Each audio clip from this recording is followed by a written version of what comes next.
Ahojte, moje meno je Jaroslav Dodok a pracujem ako výkonný riaditeľ reklamnej agentúry Mavio Media, agentúry pre krajší deň. Vítam vás pri treťom videu, v ktorom vám odhalím zákulisie mojej, no predovšetkým vašej osobnej značky. V dnešnom videu si povieme o 5 najčastejších problémoch, ktoré ovplyvňujú naše vzťahy, dôveru a osobnú integritu. Týchto 5 najčastejších problémov vám dokážu pokaziť vašu osobnú značku a zničiť obraz, ktorý ľudia majú o vás. Prvou najčastejšou chybou. Čo robíš? Som výkonný riaditeľ, som šéfredaktor, redaktor, animátor, fotograf, kameraman. Zle. Takto som niekedy svoj príbeh začínala ja. Ľudia nepotrebujú vedieť každú informáciu o vás, ale potrebujú vedieť, v čom ste expertom a na čo ste fakt dobrí. Druhá najčastejšia chyba. Facebook, LinkedIn a Twitter nepotrebujem. V poriadku, potom sa však nečuduj, že prichádzaš o nové kontakty, priateľov a pracovné príležitosti. Tretia najčastejšia chyba. Neviem, fakt neviem. Neviem.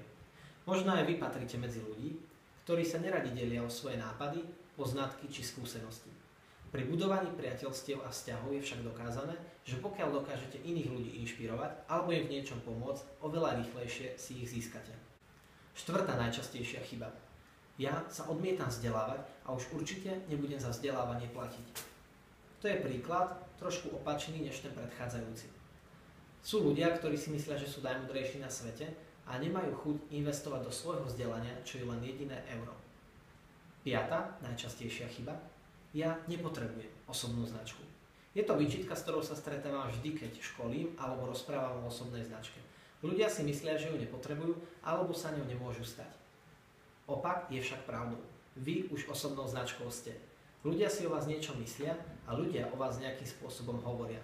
A preto je len na vás, či začnete tvoriť svoju osobnú značku, alebo sa stanete jej otrokom.